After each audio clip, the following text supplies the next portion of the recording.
अस्सलामुअलैकुम। आज हम Allama Iqbal open university introduction to business mathematics code 1349 का चैप्टर नंबर 8 का क्वेश्चन नंबर 4 स्टार्ट करेंगे। क्वेश्चन नंबर देखेंगे क्वेश्चन नंबर 4 पेज नंबर 126 पे आपके पास गिवन है। इसमें आपके पास टू मैट्रिसेस गिवन हैं, ठीक है। एक आपके पास है मैट्रिक्स ए और एक आपके पास है मैट्रिक्स बी, और रिक्वायरमेंट में ना डिफरेंट आपके पास 6 डिफरेंट रिक्वायरमेंट्स हैं, ठीक है।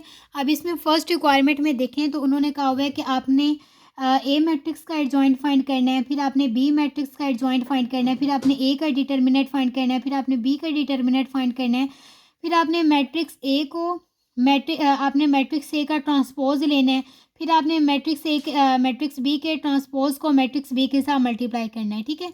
पहले आपने ये लिखा हुआ है कि आपने मैट्रिक्स ए को मैट्रिक्स ए के साथ ही मल्टीप्लाई करना है।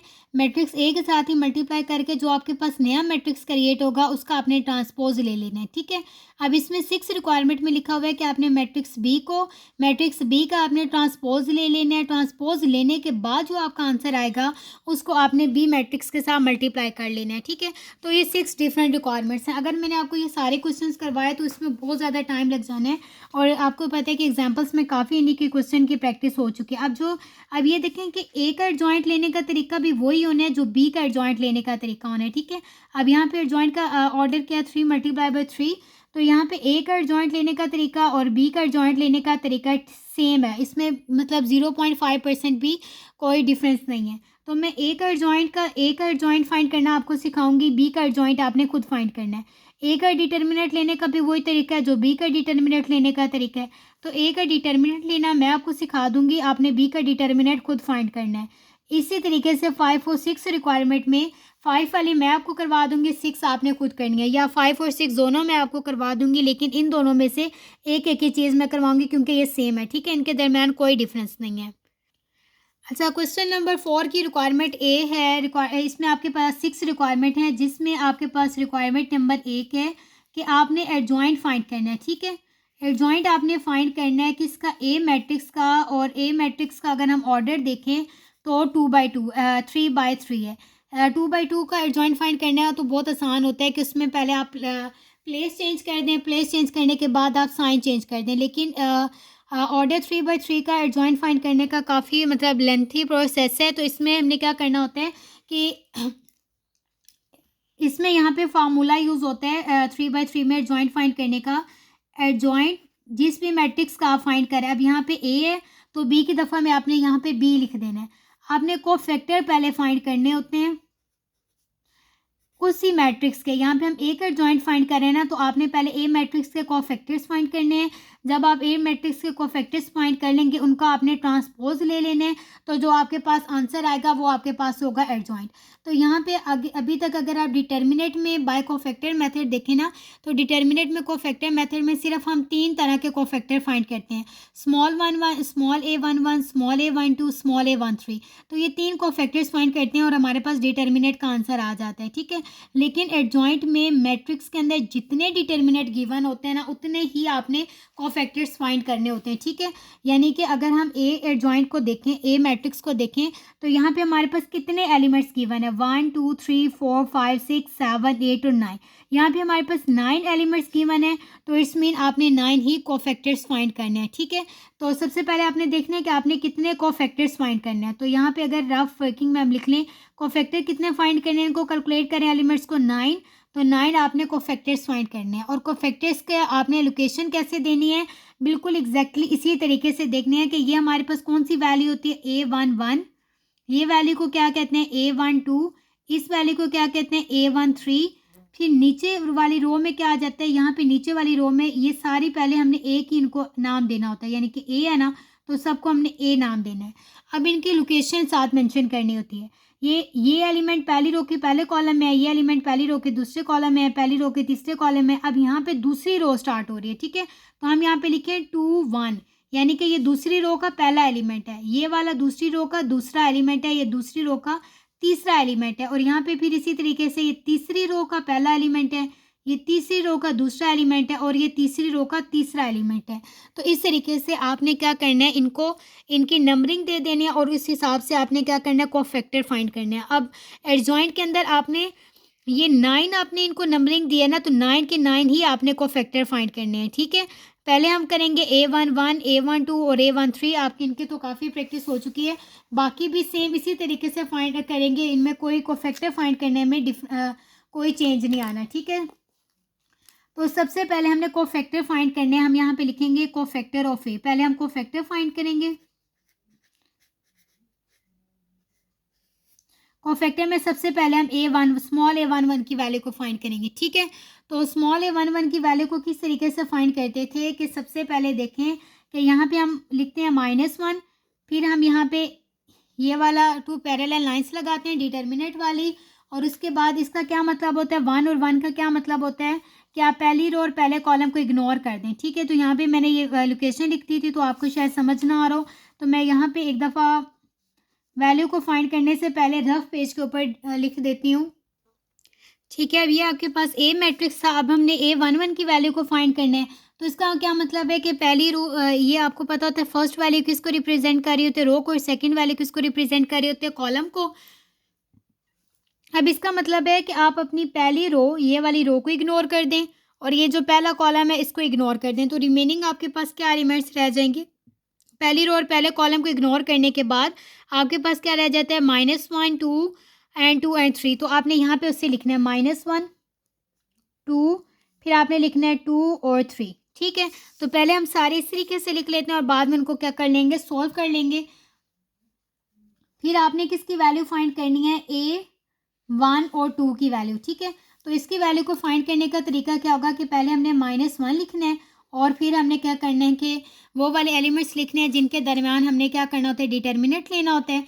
सेम इसी तरीके से फिर आपने किसकी वैल्यू फाइंड करनी है, A13 की। A13 की वैल्यू आप कैसे फाइंड करेंगे, पहले आप लिखेंगे -1, सब में आपने यही करना है, ठीक है। फिर आपका जब ये ख़त्म हो जाएगा, जब आप A11 की वैल्यू फाइंड कर लेंगे, A12 की वैल्यू फाइंड कर लेंगे, A13 की, फिर आपने किसकी 4 पे आपने किसकी वैल्यू फाइंड करनी है, A21 की। तो यहाँ पे आप लिखेंगे A21, और आपने उसकी वैल्यू फाइंड करनी है, उसकी वैल्यू को फाइंड भी आपने इसी मेथड से करना है, ठीक है। -1 यहाँ तक आपने कर लेना है। इन दो को 1 और 1 को ऐड किया तो यहाँ पे 2, 1 और 2 को ऐड किया 3, 1 और 3 को ऐड किया 4, 2 और 1 को ऐड किया 5। तो ये आपके पास क्रिएट हो गया। अब इसका क्या मतलब था, पहली रो पहले कॉलम को इग्नोर कर दें, पहली रो पहले कॉलम को इग्नोर करने के बाद रिमेनिंग ये एलिमेंट्स रह गए थे। अब इसका क्या मतलब है कि पहली रो और दूसरे कॉलम को इग्नोर कर दें। तो ये आपको पता है ये हमारे पास पहली रो है। अब इसका क्या मतलब है कि इसका क्या मतलब है, पहली रो और दूसरे कॉलम को इग्नोर कर दें। पहली रो और दूसरे कॉलम को इग्नोर करने के बाद रिमेनिंग एलिमेंट्स क्या रह गए हैं, 0, 1, 2, 3। तो यहाँ पे हम लिख देंगे 0, 1, 2 एंड 3। इसका क्या मतलब है कि पहली रो तीसरे कॉलम को इग्नोर कर दें। पहली रो तीसरे कॉलम को इग्नोर करने के बाद रिमेनिंग क्या है, 0, 1, -2 और 2। तो यहाँ पे लिखेंगे 0, 1, -1 और 2। अब इसका क्या मतलब है 2 और 1 का, कि ये किसको बता रहा है, रो को, और ये किसको बता रहा है, कॉलम को, कि दूसरी रो को इग्नोर कर दो और पहले कॉलम को इग्नोर कर दो। अभी देखें, ये पहली रो, ये दूसरी रो और ये तीसरी रो, यानी कि ये कह रहा है कि आपने क्या करना है, दूसरी रो को इग्नोर कर दें, ठीक है। और कॉलम कौन सा इग्नोर करना है, फर्स्ट वाला, ठीक है। फर्स्ट कॉलम को इग्नोर कर दें तो रिमेनिंग एलिमेंट्स देखें आपके पास क्या है, 4, 5, 2 एंड 3। तो यहाँ पे हम लिखेंगे 4, 5, 2 एंड 3। तो ये आपके पास क्या हो गया, आपके पास यहाँ तक क्रिएट हो जाएगा। फिर आपने इसको सॉल्व कर लेना है। अब देखिए -1 को 2 टाइम मल्टीप्लाई करें तो 1 ही आता है, -3 को 3 टाइम मल्टीप्लाई करें -3 आता है, -1 को 4 टाइम मल्टीप्लाई करें तो 1 आता है, -1 को आप 5 टाइम मल्टीप्लाई करें तो -1 आता है, ठीक है। अब उसके बाद आपने क्या करना है, ब्रैकेट के अंदर वाली वैल्यूज़ को सॉल्व करना है। -1 को 3 से मल्टीप्लाई करें तो -3, डिटर्मिनेंट का -2 को 2 से मल्टीप्लाई करें तो 4। अब देखें 3 को 0 से मल्टीप्लाई करें तो 0, और 1 को 2 से मल्टीप्लाई करें तो 2, और डिटर्मिनेंट का -0 को 2 से मल्टीप्लाई करें तो 0, 1 को -1 से मल्टीप्लाई करें तो -1, और डिटर्मिनेंट का 1, डिटर्मिनेंट का माइनस, और उसके बाद 4 को 3 से मल्टीप्लाई करें तो 12, और 2 को 5 से मल्टीप्लाई करें तो 10, और डिटर्मिनेंट का माइनस। अब इसको आप सॉल्व करें, यानी कि आप करें 1/-3 -4, और इस कंडीशन को अगर आप सॉल्व करें तो आपके पास आंसर आता है -7, यानी कि A11 का आंसर आपके पास क्या आ गया, -7, ठीक है।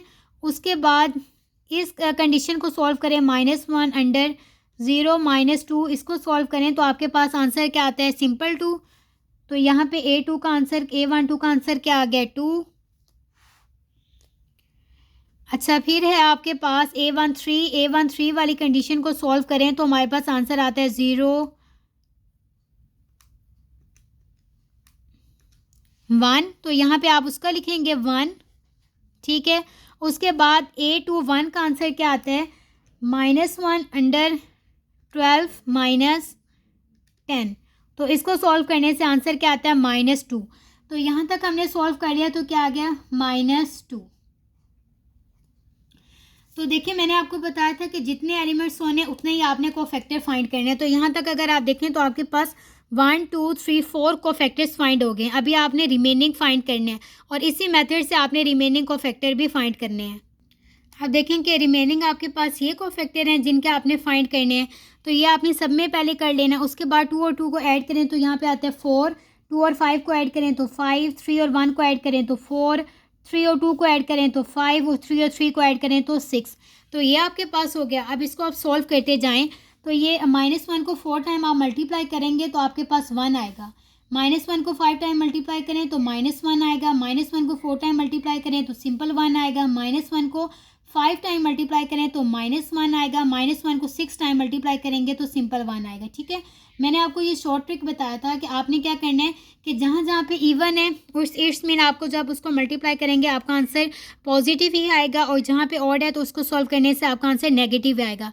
जैसे ये 5 ऑड है तो इसको सॉल्व करने से नेगेटिव आएगा, और ये 4 भी इवन है, 6 भी इवन है तो इसको सॉल्व करके -1 आएगा। तो आप अपना टाइम ना वेस्ट करिएगा किसी मैनुअल तरीके से मल्टीप्लाई करने में, जैसे -1 मल्टीप्लाई -1 मल्टीप्लाई -1। तो इस तरीके से अपना टाइम ना पेपर में वेस्ट कीजिएगा, बल्कि ये ट्रिक यूज़ कर लीजिएगा तो आपका जल्दी से आंसर आ जाएगा, ठीक है। अब इसका क्या मतलब है 2 और 2 का, ये किसको शो कर रहा है, रो को, और ये किसको शो कर रहा है, कॉलम को, ठीक है।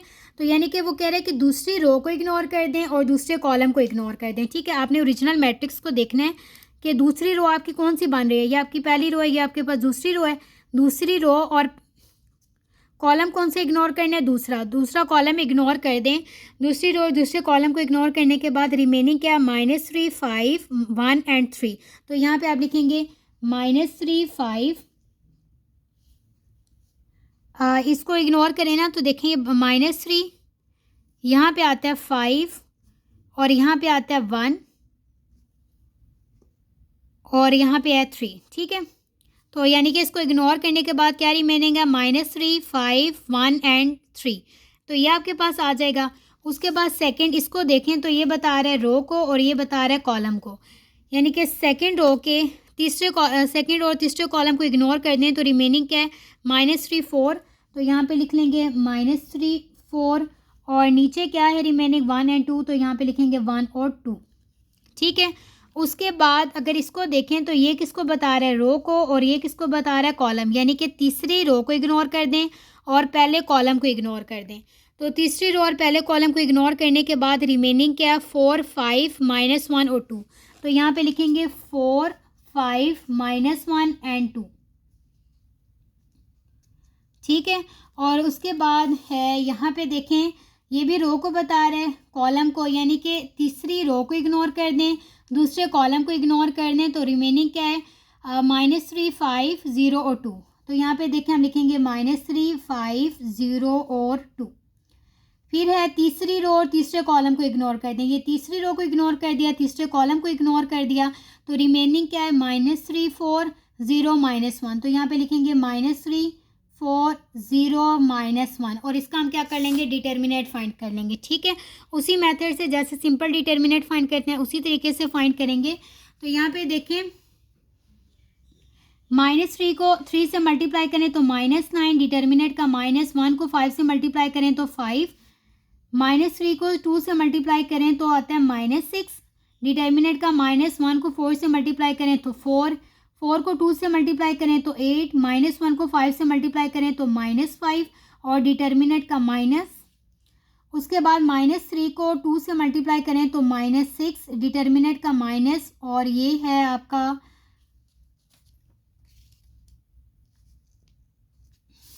ये 0 है, 0 को 5 से मल्टीप्लाई करें तो 0, और यहाँ पे देखें आपके पास क्या, -3 को -1 के साथ मल्टीप्लाई करें तो आपके पास आता है, यहाँ पे आता है 3, यहाँ पे डिटर्मिनेंट का -0, 4 को मल्टीप्लाई करेंगे तो 0। तो ये आपके पास है। अब इसको सिंप्लीफाई करें, तो इसको सिंप्लीफाई करने से आंसर क्या आ रहा है, -14।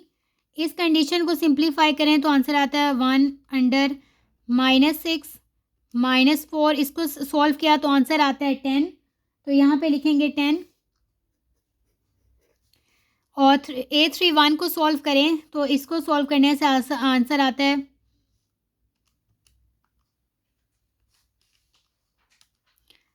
13, तो यहाँ पे लिख देंगे 13, और इसको सॉल्व करें तो आंसर आता है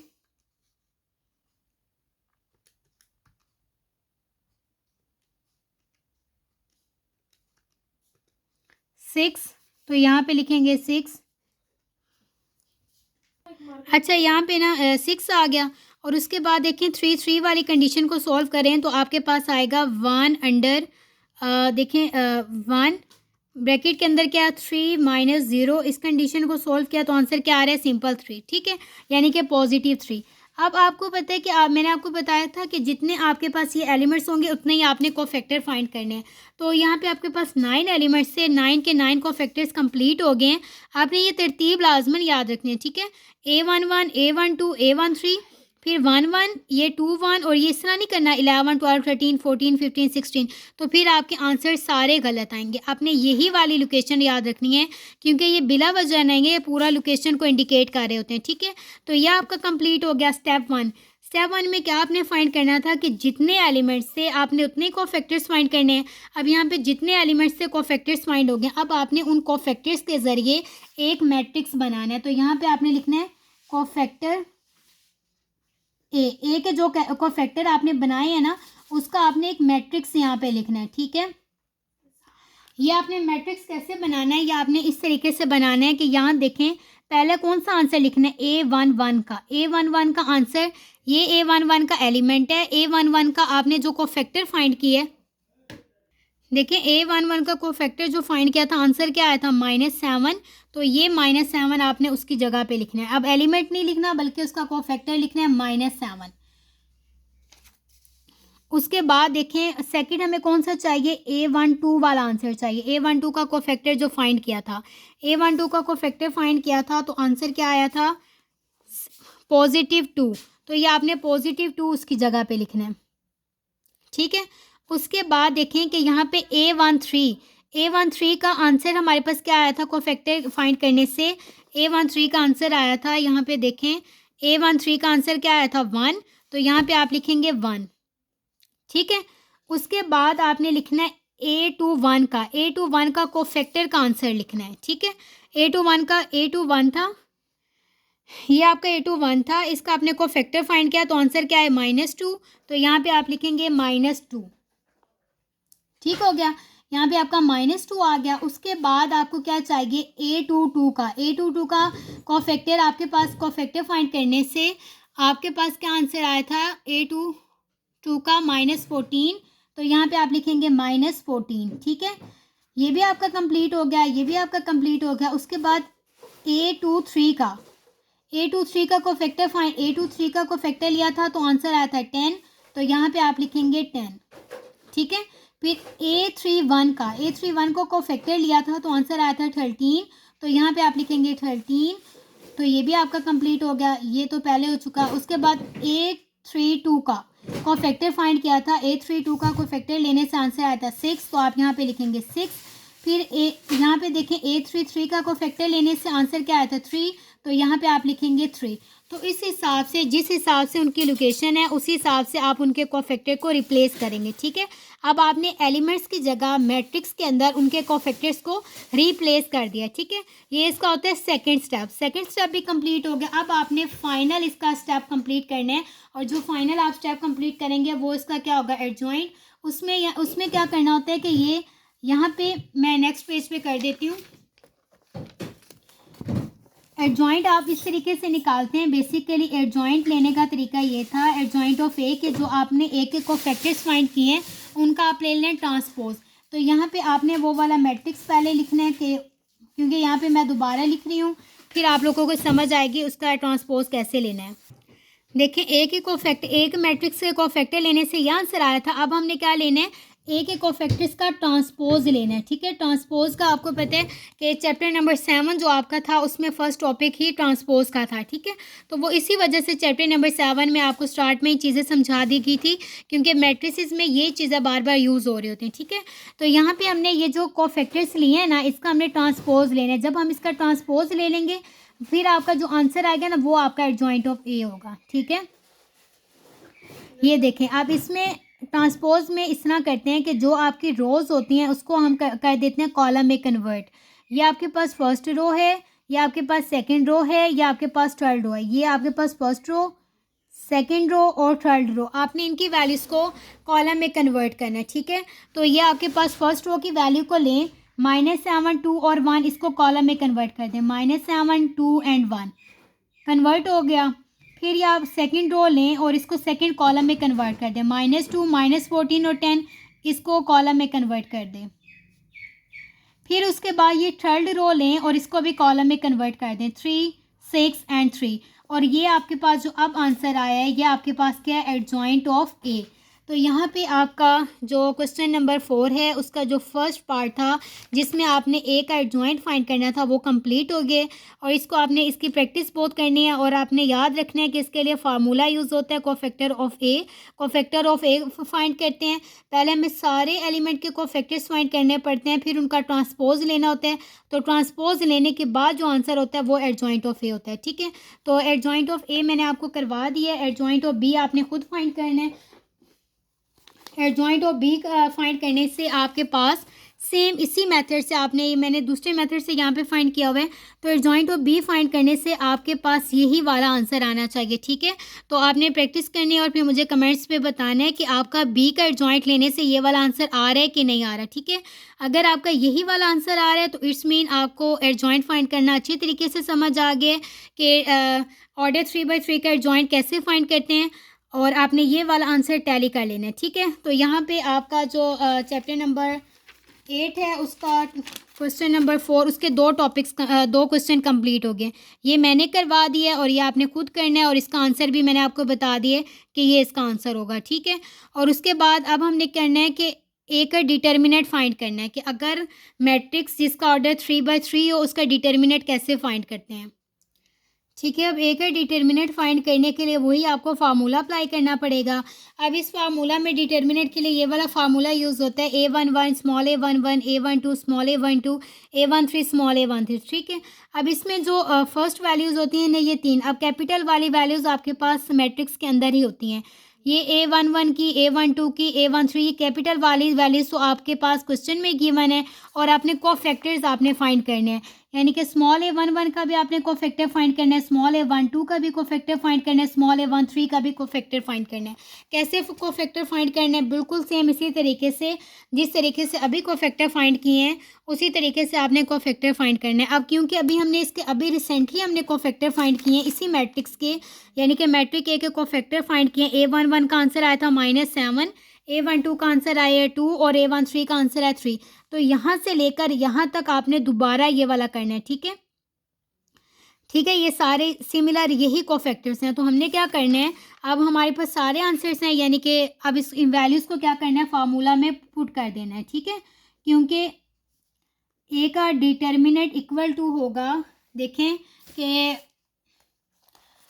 सबसे पहले हमें कौन सी वैल्यू चाहिए, A11 की। A11 की वैल्यू तो हमारे पास क्वेश्चन में पहले से गिवन है -3, तो यहाँ पे लिख देंगे -3। स्मॉल a11 की वैल्यू अभी हमने खुद फाइंड की है -7, तो यहाँ पे लिख देंगे -7 और ब्रैकेट क्लोज और प्लस का साइन। कैपिटल 1 2 की वैल्यू हमारे पास क्वेश्चन में ही गिवन है 4, यानी कि मैट्रिक्स के अंदर ही गिवन है 4, तो यहाँ पे लिख देंगे 4, और स्मॉल की वैल्यू हमने खुद फाइंड की है A12 की 2, तो यहाँ पे आ जाएगा 2, तो यहाँ पे लिखेंगे 2 प्लस कैपिटल 1 3 की वैल्यू हमारे पास क्या है 5, तो यहाँ पे 5 लिख देंगे, और स्मॉल की वैल्यू खुद फाइंड की अभी 1, तो यहाँ पे लिख देंगे 1। अब इस कंडीशन को सॉल्व करेंगे तो हमारे पास ए का डिटर्मिनेंट आ जाएगा। ए का डिटर्मिनेंट इक्वल टू, ठीक है, तो आपने इसको जब सॉल्व कर लेना है तो आपके पास आंसर क्या आएगा 34। तो यहाँ पे आप लिखेंगे आंसर है 34। अब ये कौन सा मेथड हमने यूज़ किया है, कोफैक्टर मेथड। अब याद आपने रखना है कि कोफैक्टर मेथड और कोफैक्टर एक्सपेंशन मेथड एक ही मेथड के नाम है, ठीक है। तो चाहे पेपर में कोफैक्टर लिखा हो चाहे कोफैक्टर एक्सपेंशन मेथड लिखा हो तो ये एक ही बात है। अब अगर आप मल्टीप्लिकेशन मेथड भी, आपको पता है कि एग्जाम्पल्स में मैंने आपको मल्टीप्लिकेशन मेथड भी सिखाया हुआ है। तो अगर आप मल्टीप्लिकेशन मेथड से डिटर्मिनेंट फाइंड करते हैं तो तब भी आपका आंसर क्या आएगा 34 ही आएगा, ठीक है। देखिए, अगर आपने मल्टीप्लिकेशन मेथड से डिटर्मिनेंट फाइंड किया तब भी आपका आंसर 34 आता है, और अगर आप कोफैक्टर मेथड से फाइंड करेंगे तब भी आपका आंसर 34 ही आएगा। अच्छा, अब उसके बाद सेकंड रिक्वायरमेंट देखिए। अब यहाँ तक आपका कंप्लीट हो गया ना, यानी कि ये भी आपका कंप्लीट हो गया, ये भी कंप्लीट हो गया। ये तो मैंने आपको टास्क दिया है कि आपने खुद करना है और आंसर मैंने आपको बताया है। ए का एडजॉइंट फाइंड करना मैंने बता दिया, बी का एडजॉइंट, ए का डिटर्मिनेंट फाइंड करना मैंने आपको करवा दिया, और बी का डिटर्मिनेंट आपने खुद करना है। अब देखें, बी का डिटर्मिनेंट भी मैं आपको बता देती हूँ कि देखें ये आपके पास बी मैट्रिक्स है। चाहे आप मल्टीप्लिकेशन मेथड से फाइंड करो, चाहे आप कोफैक्टर मेथड या कोफैक्टर एक्सपेंशन मेथड भी जिसे कहा जाता है, आपका डिटर्मिनेंट का आंसर 22 आना चाहिए, ठीक है। तो ये भी आपने खुद फाइंड करके मुझे फिर कमेंट्स में बताना है कि अगर आप मल्टीप्लिकेशन से फाइंड करें तब भी आपका आंसर 22 आते हैं, और अगर आप उसके दूसरा मेथड अडॉप्ट करें, देखिए कि अगर आप बी का डिटर्मिनेंट फाइंड करें ना मल्टीप्लिकेशन मेथड से तो आपका आंसर आएगा 38, ठीक है। तो 38 आपका आंसर आना चाहिए, और अगर आप कोफैक्टर एक्सपेंशन मेथड से डिटर्मिनेंट फाइंड करें तो उससे आपका आंसर क्या आना चाहिए 38। तो ये आपका टास्क है, फिर आपने मुझे बताना है कि आपने बी का डिटर्मिनेंट फाइंड किया है, और बी का डिटर्मिनेंट फाइंड करने से आपका आंसर 38 आता है कि नहीं आता, ठीक है। अब उसके बाद आपके पास 5 और 6 रिक्वायरमेंट रह गई है जो हम नेक्स्ट लेक्चर में कवर करेंगे, क्योंकि ये फिर इतने लेंथी टॉपिक हैं। तो आपकी 4 रिक्वायरमेंट्स कंप्लीट हो गई हैं और 5 और 6 रिमेनिंग हैं जो नेक्स्ट लेक्चर में कवर करेंगे।